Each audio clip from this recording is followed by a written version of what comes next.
18 horas. Notícias de Manaus, Amazonas, Brasil e do mundo. Agora na Mix. Muito boa noite para você que está ligado aqui na 100.7. Começa agora o programa 18 horas de hoje, sexta-feira, 3 de julho de 2026. Comigo hoje, né, eu, André Meirelles, e ela aqui, Nathalie Moraes. E aí, Nathalie, muito boa noite. Muito boa noite para você, André Meirelles, e para todos os ouvintes que já estão sintonizados aqui na Rádio Mix 100,7. Até às 7 da noite nós temos um encontro marcado com as principais notícias dessa sexta-feira. É isso, e agora você pode participar, interagir com a gente aqui no programa 18 horas. Mande uma mensagem de texto, uma foto ou um áudio comentando o programa ou fazendo aí uma denúncia. Vê alguma coisa aí na rua, você pode capturar e mandar aqui pro nosso WhatsApp, que é o DDD 92994887592. Conseguiu anotar? É 994887592. É isso mesmo, como o André Meirelles já adiantou, a gente quer saber a sua opinião, o que você pensa sobre os assuntos abordados nas reportagens aqui do programa 18 horas. Quer fazer o programa de forma mais interativa conosco? É só chegar e participar. E é claro, André, não esqueça de seguir a gente nas redes sociais. Já somos quase 120 mil pessoas, mas falta você que está ouvindo aí a gente agora. Seguir a gente aonde, André? Claro, no @18 horas news no Instagram e também no YouTube. Inclusive a gente está ao vivo por lá agora. 18 horas. Trânsito. 18 horas e 4 minutinhos. Sexta-feira é sempre com trânsito bastante agitado. Para saber como está a volta para casa, a gente fala agora com o repórter Kennedson Paes. Kennedson, muito boa noite para você. Trânsito movimentado nesse início de noite?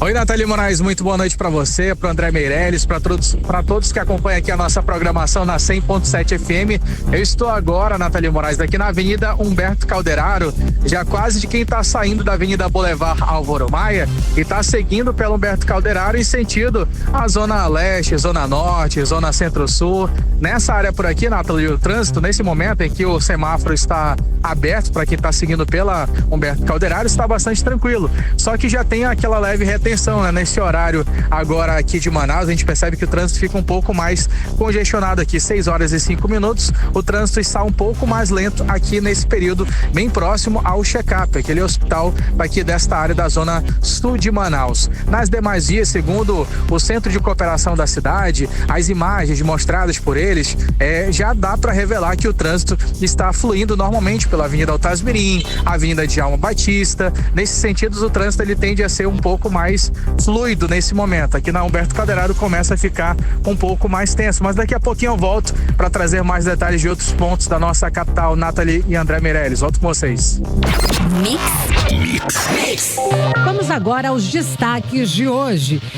O Amazonas deve ter o terceiro maior crescimento do PIB do Brasil em 2026. O desafio agora é manter esse ritmo diante das incertezas da nossa economia. A taxa da seca pode pesar no bolso do consumidor. O Ministério Público investiga a cobrança, enquanto empresas pedem apoio para enfrentar a estiagem. Nova pesquisa agita a corrida eleitoral no Amazonas. Omar Aziz lidera para o governo, Eduardo Braga aparece à frente para o Senado e o cenário presidencial também surpreende. E na entrevista de hoje vamos conversar com o coronel da reserva da Polícia Militar, Amadeu Soares, sobre a segurança pública aqui do Amazonas. Analisaremos aí o cenário atual e os desafios e nesse assunto em instantes, aqui no 18 horas. 18 horas. Esses e outros assuntos você confere agora no programa 18 horas de hoje, sexta-feira, 3 de julho. Você está ouvindo 18 horas.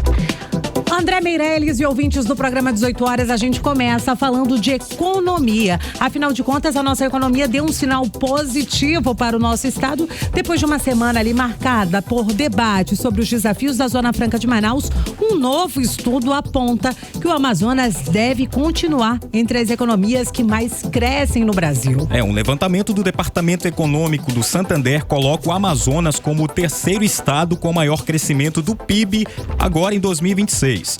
Então a expectativa é de uma expansão de 3%, bem acima aí da média nacional, impulsionada principalmente pelo setor de serviços e pela força do mercado regional, Nathalie. Esses números reforçam o nosso potencial, mas também trazem ali um debate bastante importante para nossa bancada. Como manter esse ritmo de crescimento diante das incertezas econômicas, das discussões que cercam o polo industrial de Manaus? E para analisar esse cenário e entender o que está por trás dessas projeções da economia amazonense, nós conversamos com o vice-governador e economista Serafim Correia. Vamos acompanhar agora os principais pontos destacados por ele. Receberam uma notícia de projeção de um PIB maior do que o restante do Brasil para este ano. Nós tivemos um primeiro semestre apertado do ponto de vista fiscal, mas o segundo semestre promete uma recuperação significativa.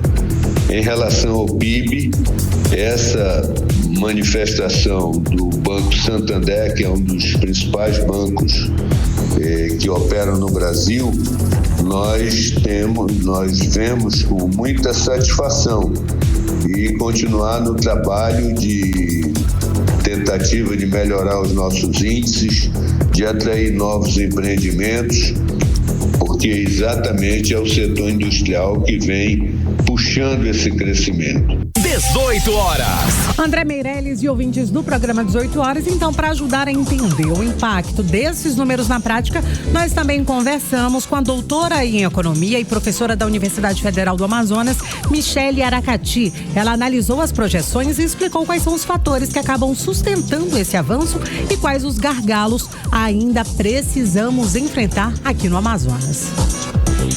Isso está ligado aí à geração de emprego, geração de renda, a possibilidade do aumento do consumo, principalmente por parte dos agentes econômicos, com destaque também para os setores de comércio e também os serviços.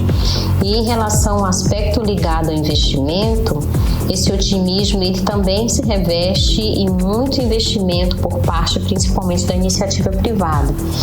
Então, assim, é um período de prosperidade, é um período em que traz aí uma perspectiva muito positiva, a gente chama de externalidades positivas, e que possibilita também que o setor público possa elevar o seu padrão de investimento para atender principalmente a população aí mais vulnerável.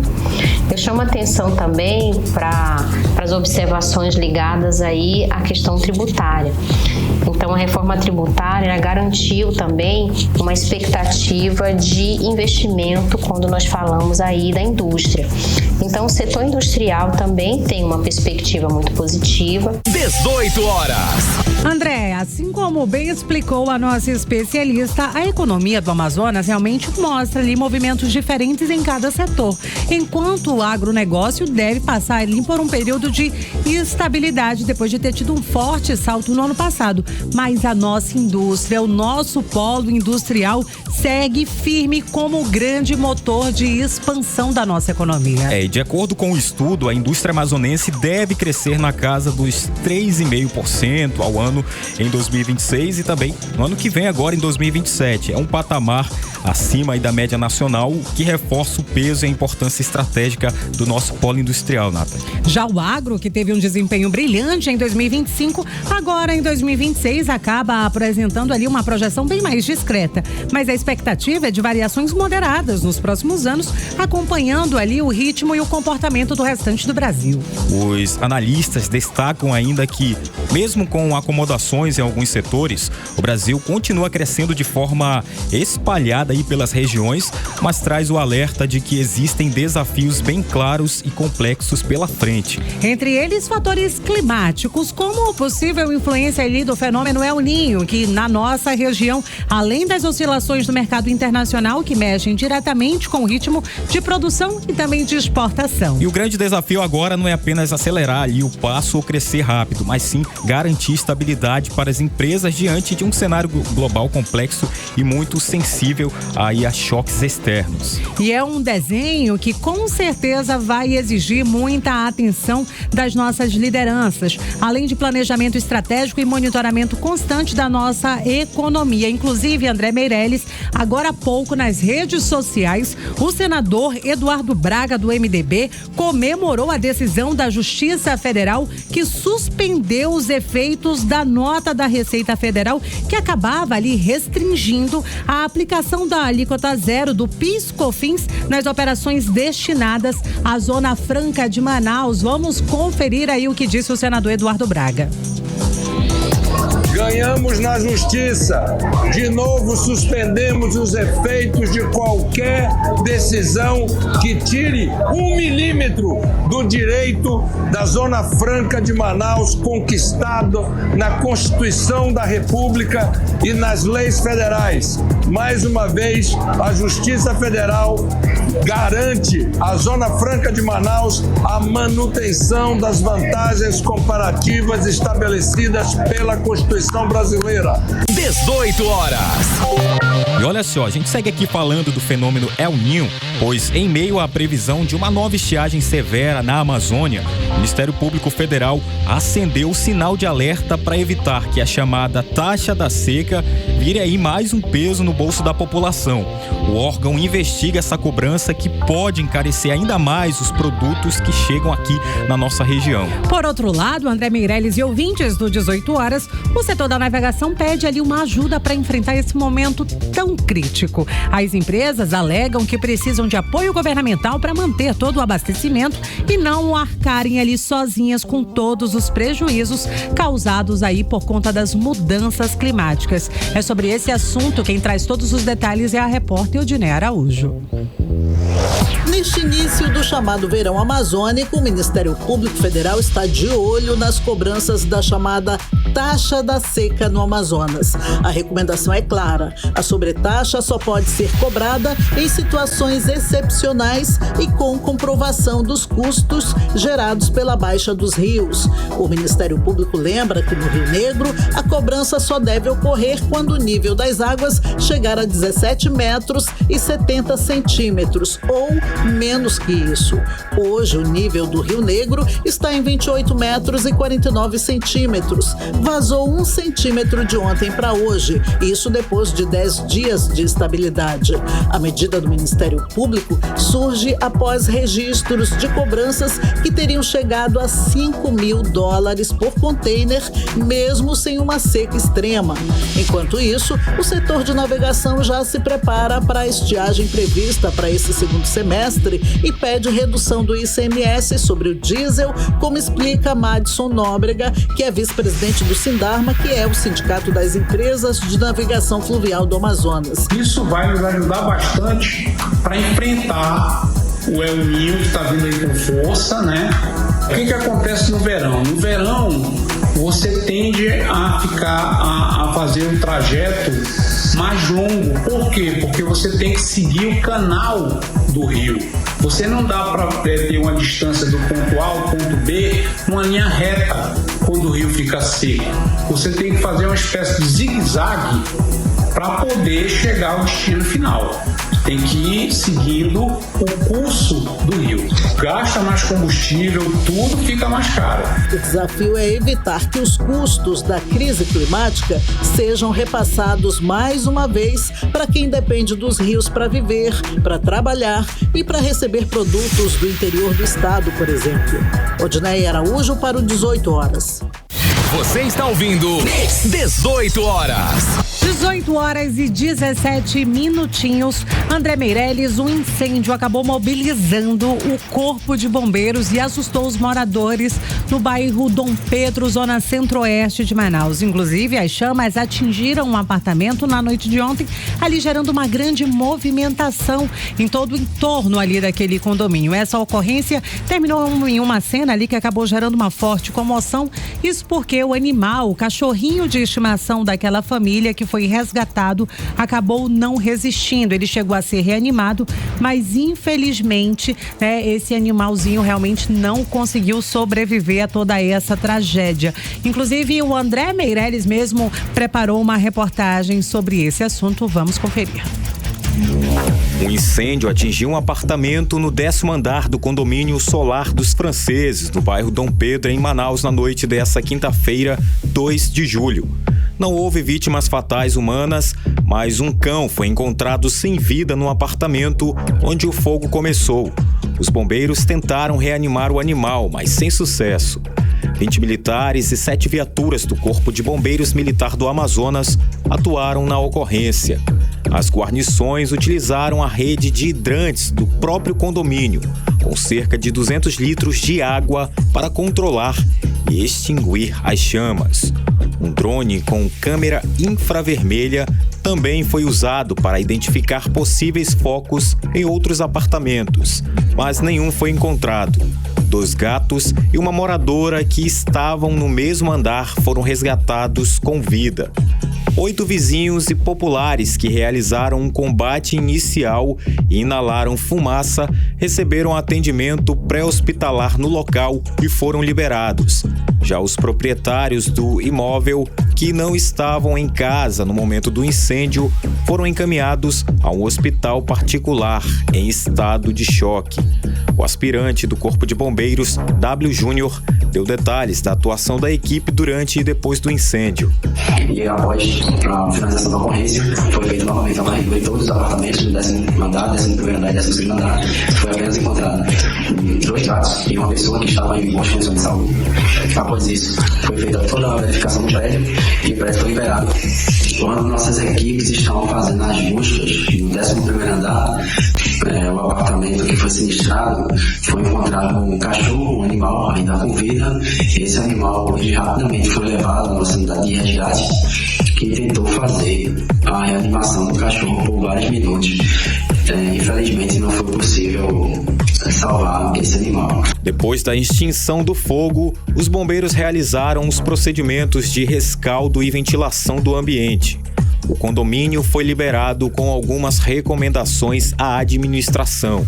Entre elas, a desocupação temporária dos apartamentos do 10º pavimento para cima e a manutenção do sistema de gás desligado até que uma inspeção técnica seja realizada. Volto com vocês. Você está ouvindo 18 horas. Política. Vamos falar de política. Saiu aí a primeira pesquisa DMP para o governo do Amazonas, agora nesse ano de 2026. O senador Omar Aziz lidera com quase 34%. Mas a briga aí pelo segundo turno está colocada entre Davi Almeida, Roberto Cidade e Maria do Carmo, né? E essa vantagem do Omar já mostra um desenho real. Ou esse jogo aí, será que realmente esse jogo está totalmente aberto, Nathalie? Conta pra gente aí mais um pouco sobre essa pesquisa. Muito boa noite para você, André Meirelles, mais uma vez, e para todos os ouvintes que seguem nos acompanhando aqui no programa 18 horas. Então, André, foi divulgada hoje a primeira pesquisa DMP. Na liderança isolada aparece ali para o governo do Amazonas o senador Omar Aziz. No primeiro turno, se as eleições fossem aí no próximo domingo, ele teria pelo menos 33,9% das intenções de voto. Inclusive, para o segundo turno ele também lidera, mas a gente vai já falar disso. A segunda vaga, André, segue aí indefinida entre o ex-prefeito de Manaus, Davi Almeida, e o governador Roberto Cidade, e também a empresária Maria do Carmo Cefaí. Os três ali aparecem em uma situação de empate técnica, se a gente considerar ali os 3 pontos percentuais para mais ou para menos, né? Segundo essa pesquisa, a pesquisa estimulada de primeiro turno, quando os entrevistados recebem ali os nomes dos candidatos, o Omar chega a somar aí 33,9% de intenções de voto, seguido aí do Davi Almeida com 19,8%, o governador Roberto Cidade 19,2% e a professora e empresária Maria do Carmo Cefaí 18,3%.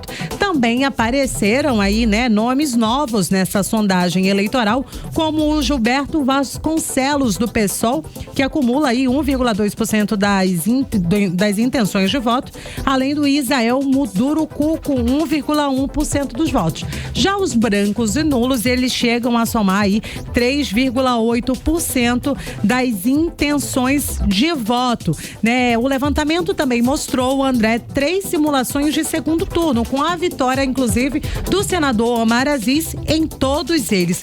Contra a Maria do Carmo, o senador Omar Aziz chega a somar aí 55,8% das intenções de voto. Já se o segundo turno fosse com o Davi Almeida, chega de 55,5% a 36,9%.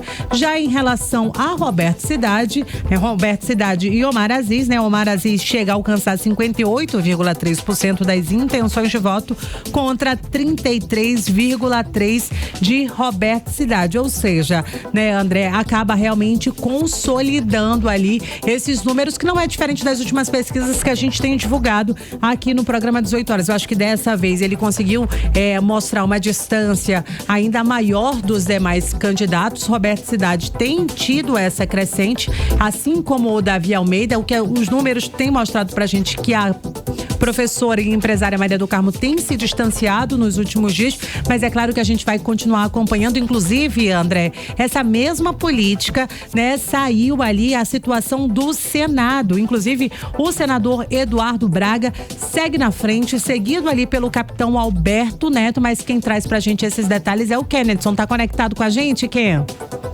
Claro, Nathalie Moraes, estou ligado aqui na 100.7 FM para falar agora dessa nova pesquisa, né? Como você já adiantou, Nathalie Moraes, o senador Eduardo Braga, ele lidera essa pesquisa para o Senado e já é uma tendência que a gente tem acompanhado ao longo dessas últimas pesquisas, né? E na segunda colocação permanece também o capitão Alberto Neto. Essa pesquisa de opinião foi divulgada nesta sexta-feira e temos aí esses números, no qual o senador Eduardo Braga, ele registra a preferência entre os principais eleitores. Ele aparece com 21,8% da preferência do eleitorado. Na sequência vem capitão Alberto Neto com 17,3%, o ex-governador Wilson Lima com 13,8% e Plínio Valério com 13,4%, formando esse grupo ali dos principais concorrentes a essas duas cadeiras em disputa, Nathalie Moraes. O levantamento também mostra que o ex-chefe da Casa Civil, Marcos Rota, ele aparece com 8,1% dessas citações. Já o ex-deputado federal Marcelo Ramos, ele aparece nessa disputa com 7,5% das intenções de voto. Os entrevistados, eles também declararam ali a questão dos votos brancos ou nulos, eles somaram ali uma média de 6,5%, enquanto que 7,3% afirmaram que ainda não sabem em quem vão votar. Se a gente somar esses dois números, a gente consegue chegar a mais de 15%, ou seja, mais de 15% da população ainda não tem certeza em quem vai votar para o nosso Senado. Lembrando mais uma vez, Nathalie Moraes, sempre bom a gente ressaltar que esse cargo para senador da República, para representar a nossa bancada do estado do Amazonas, é extremamente importante. Nós temos que ter uma bancada fortalecida, ainda mais quando aparecem circunstâncias como essas que atacam a nossa Zona Franca de Manaus e várias outras situações que acabam implicando aqui na Amazônia, e por isso é necessário que a gente tenha uma bancada forte. Então, por isso, vale a pena a gente pesquisar um pouquinho mais antes de a gente votar, né, Nathalie? Com certeza, Kennedson. Agora com você aqui, Nathalie. Olha, o cenário para presidente aqui no Amazonas chamou a atenção.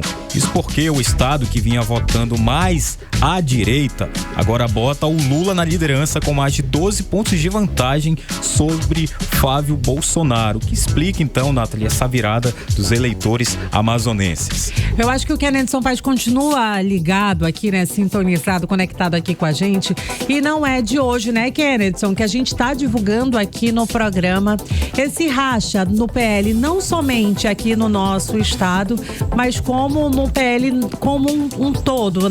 Ao longo dessa última PL nacional, né, Nathalie? Exato. Ao longo dessa semana, né, tiveram inúmeros assuntos, discussões entre Flávio Bolsonaro, Michele Bolsonaro, né? E aqui no nosso estado, essa briga não é diferente. E tudo isso já está refletindo, sim, nas pesquisas eleitorais. Essa é a segunda pesquisa divulgada nos últimos dias que mostra essa virada de chave, né? Que mostra essa virada com um aumento expressivo de votantes no presidente Lula, inclusive na nossa capital, Manaus, né? Nessa pesquisa, ele apresentou aí pelo menos 12,7 pontos de vantagem, né? De pontos percentuais sobre o senador Flávio Bolsonaro, pré-candidato à presidência da República. Lula aparece aí com 48,1% das intenções de voto, enquanto Flávio Bolsonaro registra aí 35,4%. Já bem atrás ali, né? Essa pesquisa trouxe pra gente nomes também como o Renan Santos, que chegou a somar 3,6%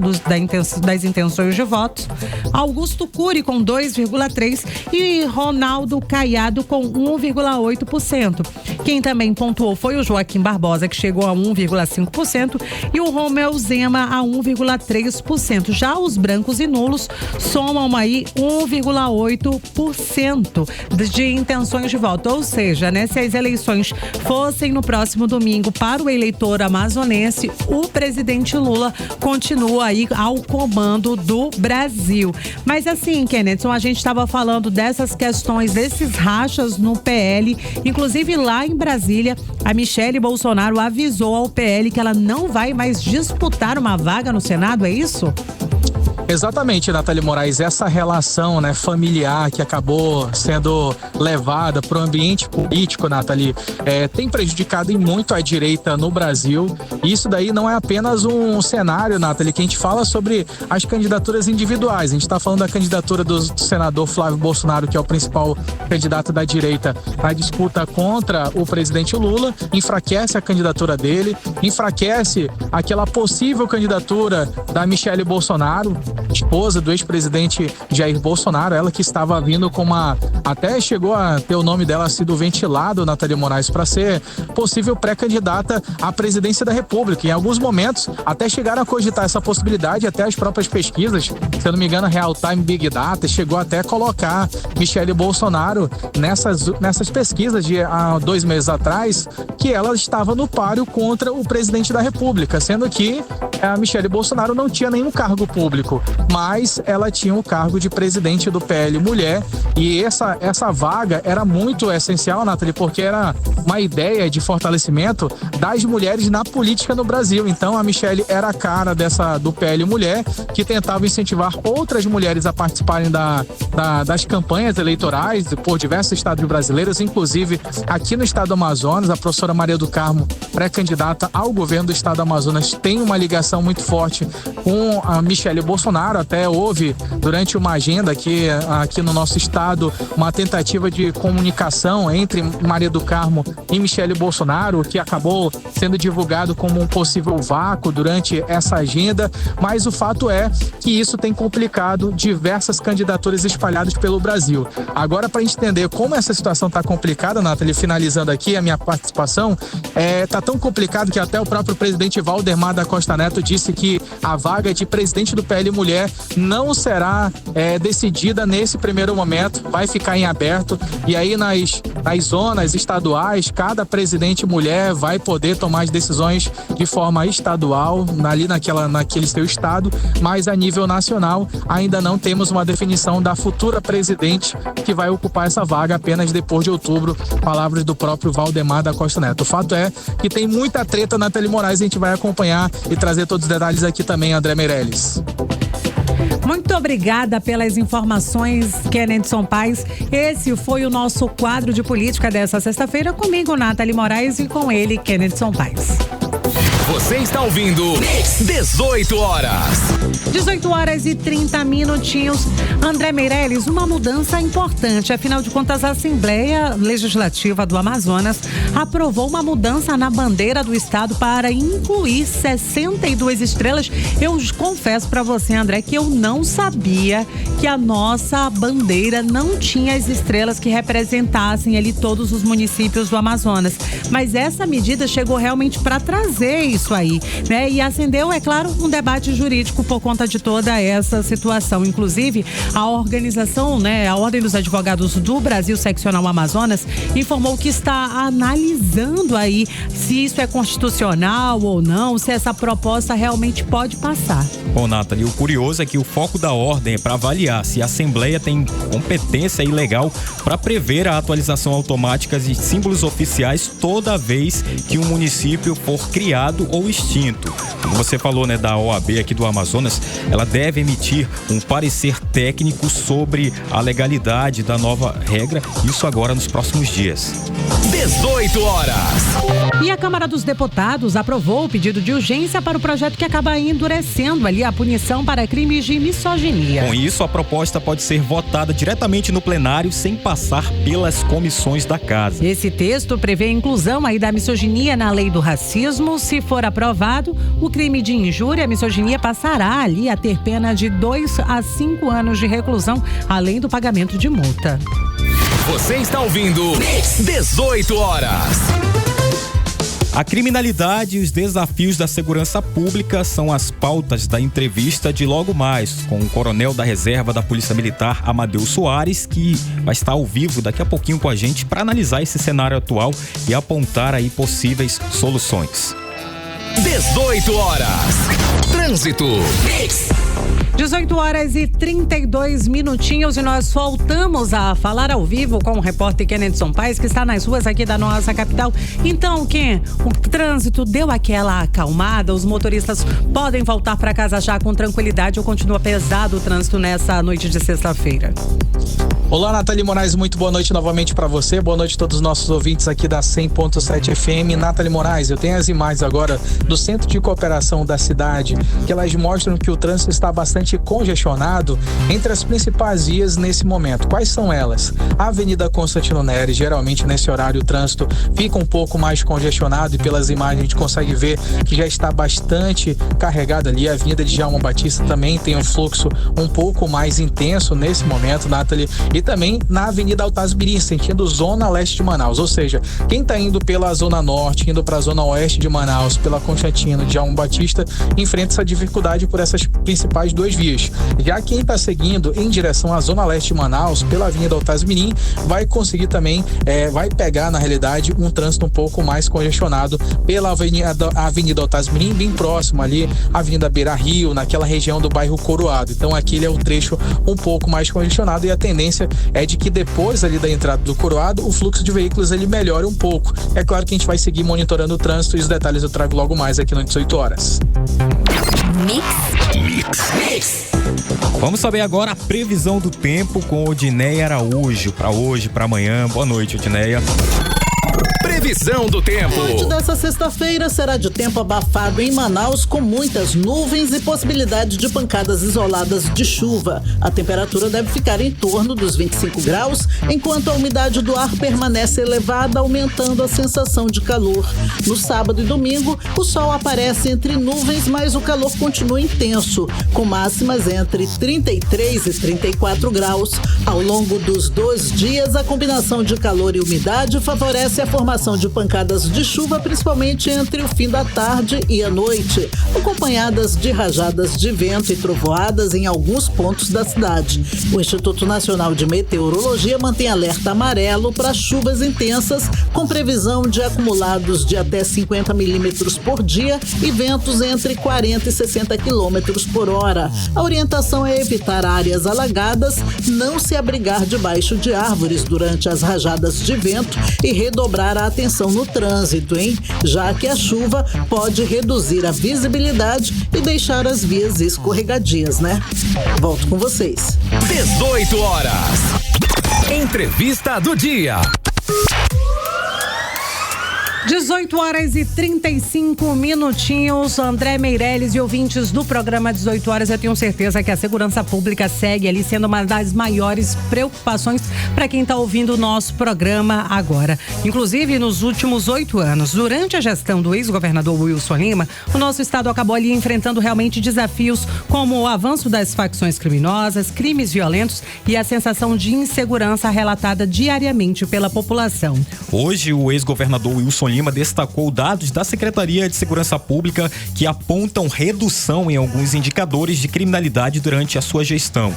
Mas a questão é a seguinte: esses números sozinhos, eles refletem mesmo a realidade vivida aqui pela população? E para analisar esse cenário, estamos recebendo aqui agora dos nossos estúdios o coronel da Reserva da Polícia Militar, Amadeu Soares, que é especialista em segurança pública e também já foi ex-secretário de Segurança Pública aqui do Amazonas. Muito boa noite, coronel. Boa noite, André. Boa noite, Nathalie, os ouvintes da Rádio Mix. Coronel, pra gente começar, né? Durante a gestão de Wilson Lima, foram 8 anos acumulativos, eu acho assim que eu não sei se eu posso classificar dessa forma, mas foram 8 anos, na nossa visão, mais prejudiciais para a segurança pública. Foram escândalos em cima de escândalos, tanto para os profissionais quanto para o avanço da criminalidade. Para hoje, o ex-governador vir até as redes sociais com a maior cara lavada do mundo e se vangloriar dos resultados, não dá para aceitar. Não dá para aceitar porque os fatos falam mais alto. A verdade grita e a população sente na pele a violência nas ruas. Então ele não tem, vamos colocar aqui em pratos limpos, moral para falar de segurança pública.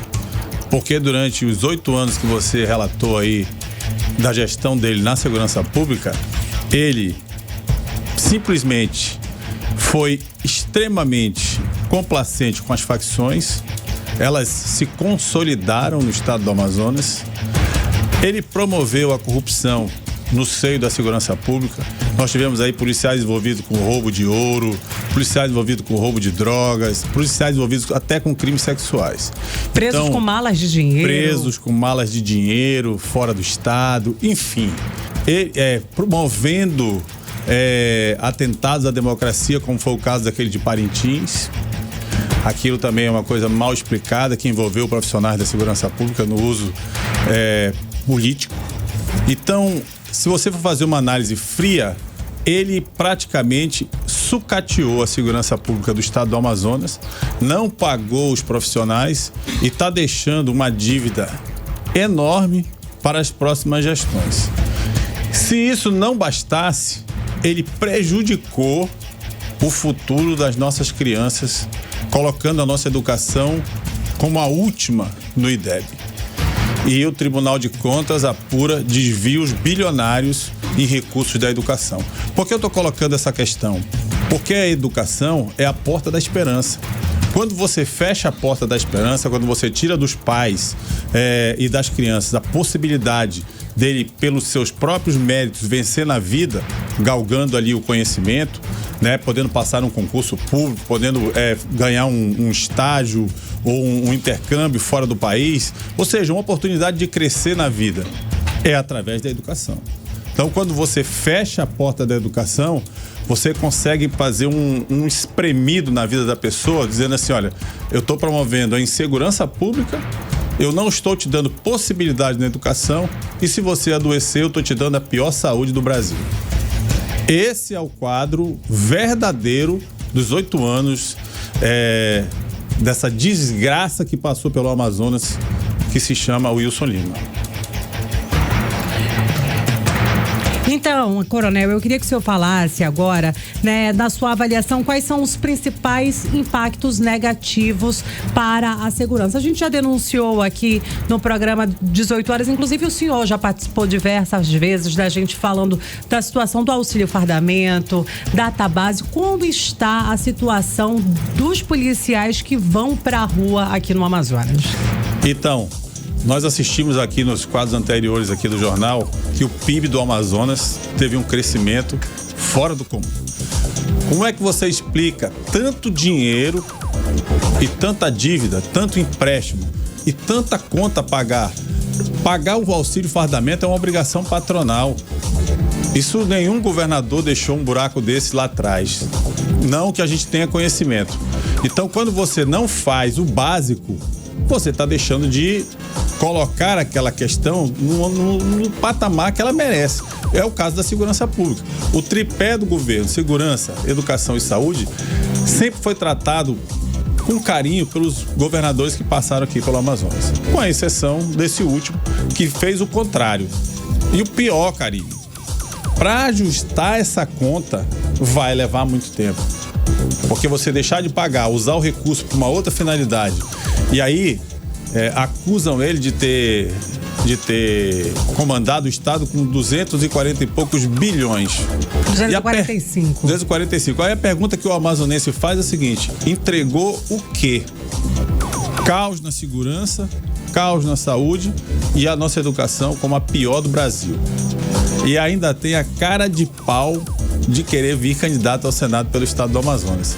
Isso aí é inaceitável. Coronel Amadeu, e como é que o senhor avalia a questão das delegacias terem entrado em horário de funcionamento comercial? Hoje, agora, uma mulher, por exemplo, que tenha sido vítima de violência, uma pessoa que foi vítima de um assalto, de um furto, se ela for a delegacia mais próxima da casa dela, a delegacia vai estar fechada se ela não morar próximo de uma delegacia plantonista.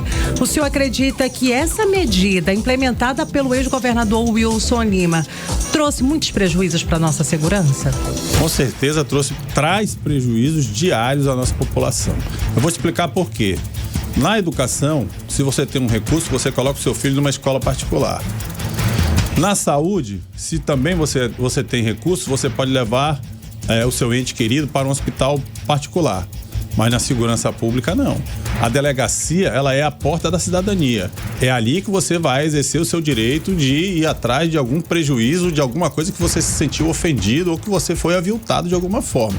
Então, as delegacias, elas precisam ter a porta aberta para receber a população e fazer os registros criminais, para que esses registros criminais virem relatórios estatísticos que a polícia possa se planejar para evitar e para punir os criminosos que tenham por acaso cometido crime naquele período que foi denunciado.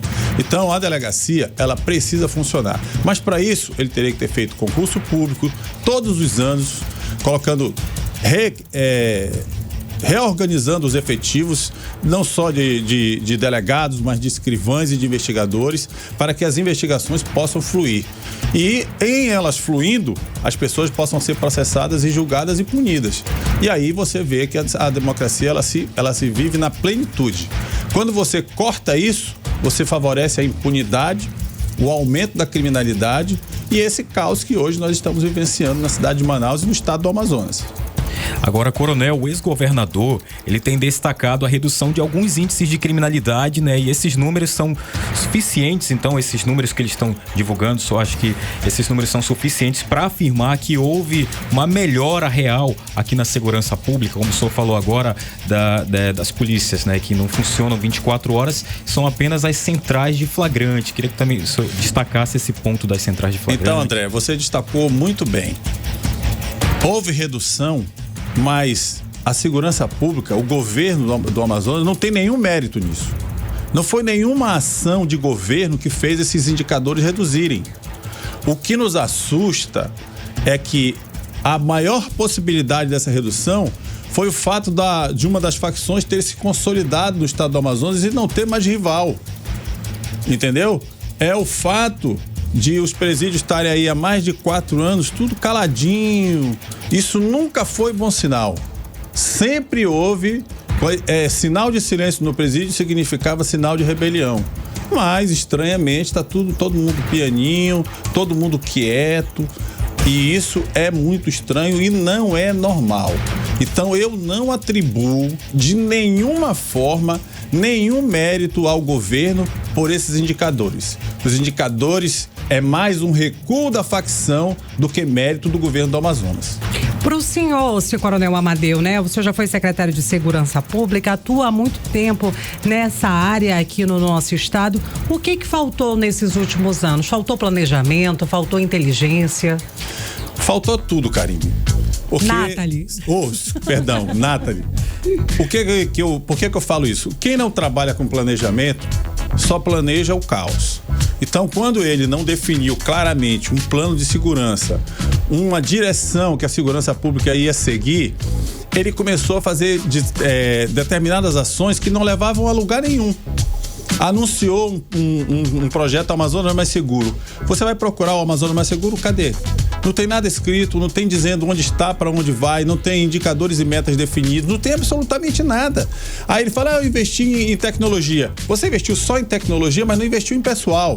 Aí ele criou um paredão, que na verdade eu chamo de brincalhão, porque a câmera tá ali, o cara rouba embaixo da câmera, coloca um cadáver embaixo da câmera e não tem nenhuma ação correspondente da polícia. Então, ou seja, é um sistema que não funciona. É um chamado gato por lebre. Então, assim foi a tônica do governo do Amazonas durante esses 8 anos, só vendendo ficela para a população. Agora, tem uma pergunta aqui curiosa mesmo. O Amazonas, ele tem conseguido enfrentar o crime organizado e o narcotráfico com o que tem, como você já falou, né? Ali aquele efetivo que tem da polícia. Mas para enfrentar, quais são as principais estratégias que pode ser feita ali para ir diretamente na fragilidade do crime organizado, na sua opinião, assim, qual é essa estratégia principal que deveria ter esse investimento por parte do governo do estado em todos esses anos que estava a gestão de Wilson Lima? Então, qual essa estratégia, por exemplo, uma oportunidade também que poderia ser feita agora para a gestão atual do governador Roberto Cidade, que poderia usar para enfrentamento do narcotráfico? Então, André, a segurança pública, ela é um sistema.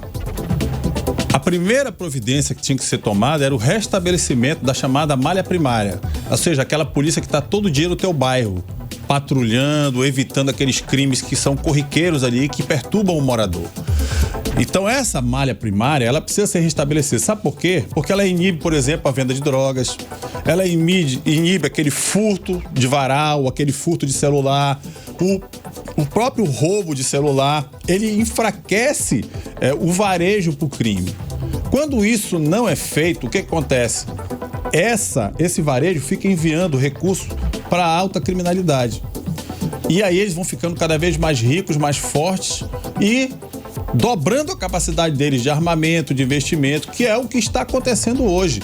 Então, o que precisa ser feito para resolver isso? Reestruturação de todas as malhas do sistema de segurança que foi destruído nesses 8 anos, né? Investimento grande em inteligência, reestruturar a polícia civil e militar para que elas possam ter condições plenas de fazer esse enfrentamento, porque hoje você anuncia a apreensão de 1 tonelada, 2 toneladas de drogas no meio do rio, mas esse fato ele não interfere em absolutamente nada na vida do morador lá do mutirão que teve seu celular roubado. Tá me entendendo a relação de uma coisa com a outra? Elas interferem. Uma diretamente com a outra. Só que só é anunciado, eu fiz apreensão de droga, mas não prendeu o ladrão lá na ponta da linha. Ele continua praticando crime e prejudicando a vida daquele morador.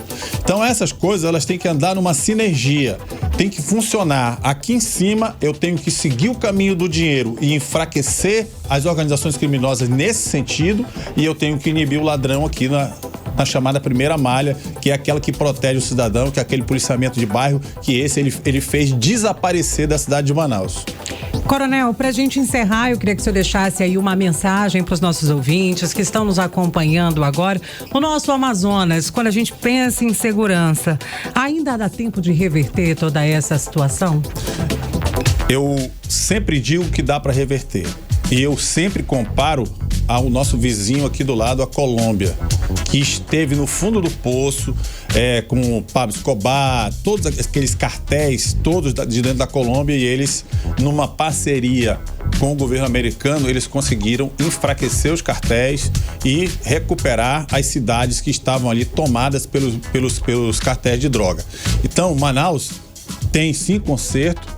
Nós depositamos muita esperança no novo governo e no próximo, que vai sair da eleição de outubro, para que eles possam restabelecer a nossa segurança pública ao patamar que ela sempre teve. E não era esse que está hoje atual aí. Então tem sim, agora os investimentos precisam ser feitos de forma planejada, de forma correta, investir basicamente no homem e na mulher policial. Porque a câmera, ela não algema ninguém, ela não coloca ninguém no xadrez, ela não manda ninguém pra cadeia. precisa de um profissional na rua e precisa do profissional de investigação para checar aquela imagem, identificar o criminoso e adotar todas as providências técnicas para que ele seja preso com provas e a justiça possa condená-lo e ele possa ser punido. Então aí sim você coloca um sistema completamente funcionando. Do jeito que está, vivendo de factoides, isso não é segurança pública. Muito obrigada, Coronel Amadeus Soares. Conversamos com o Coronel Amadeus Soares, ele que é coronel da Reserva da Polícia Militar e especialista em segurança pública. Obrigada pela sua participação. Eu que agradeço. Boa noite a todos. Você está ouvindo 18 horas. Enquanto a população LGBTQIAPN+, ainda enfrenta preconceito e dificuldades para conseguir emprego e acessar direitos, o Poder Judiciário promove um encontro para debater inclusão e transformar discussões em ações concretas, Nathalie. É isso mesmo, André. Esse segundo ciclo pela diversidade, pelo orgulho do Poder Judiciário do Amazonas, que acontece na próxima semana, em parceria com o Tribunal de Justiça do Amazonas, Universidade Federal e Universidade Federal e Estadual, em parceria ali com diversas entidades. Quem traz todos os detalhes pra gente sobre esse evento é a repórter Odinei Araújo.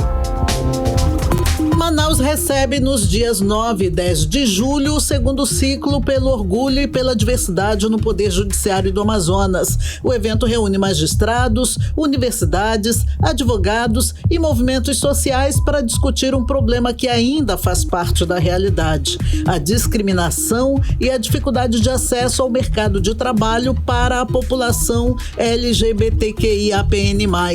De acordo com o juiz do trabalho, André dos Anjos, a programação terá palestras, debates, orientação jurídica, serviços de saúde e a Feira Empreguei, com foco na geração de oportunidades e no empreendedorismo. Esse evento ocorrerá na unidade da UEA, na Avenida Dacir Vargas, e será de 8 às 13.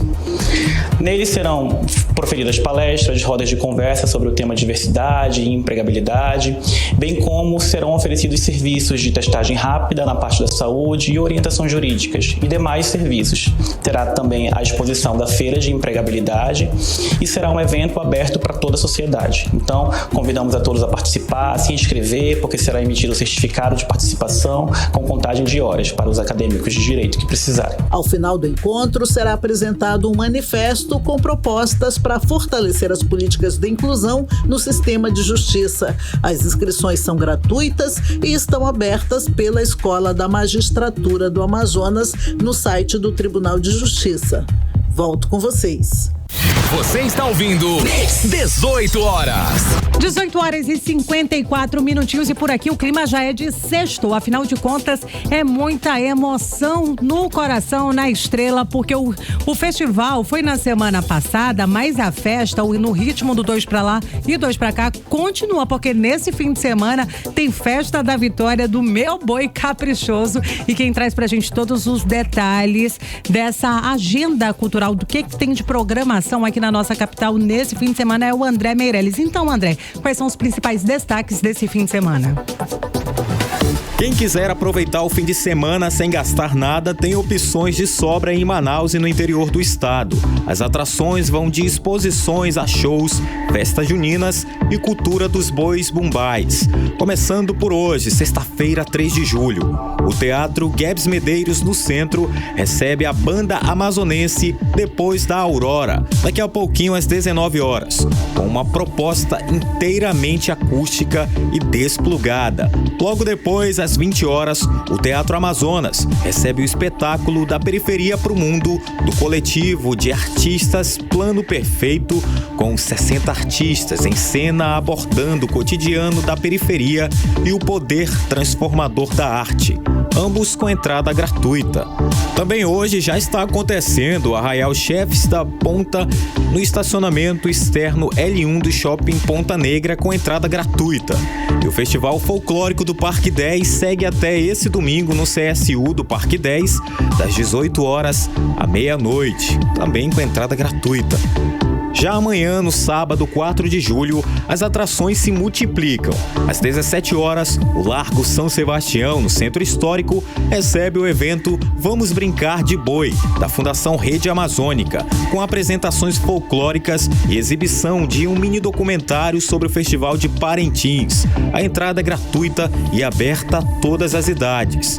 Às 18h30, o Cine Teatro Guarani exibe o documentário Fruto Urbano, a arte que nasce nas águas do Amazonas, com direção de Luan Galvão e Jéssica Adisângela, com entrada gratuita. Às 20 horas, o cantor amazonense Nicolas Júnior sobe ao palco do Teatro Amazonas para celebrar 26 anos de carreira, com 10 álbuns e 3 DVDs na bagagem, e com entrada gratuita. E encerrando o sábado com chave de ouro, a partir das 21 horas, o Sambódromo de Manaus recebe a Festa da Vitória do Boi Caprichoso, campeão do 59º Festival de Parintins. A entrada é solidária. Basta levar 1 quilo de alimento não perecível, que vai ser destinado às vítimas dos terremotos na Venezuela. Agora, para quem curte arte visual, estão abertas durante todo o fim de semana 3 exposições gratuitas. A mostra Reflexões Amazônicas, com mais de 30 obras, no Valer Teatro, no centro, das 10 às 22 horas. As bolas históricas das Copas do Mundo, no Shopping Manaus Via Norte, também das 10 às 22 horas.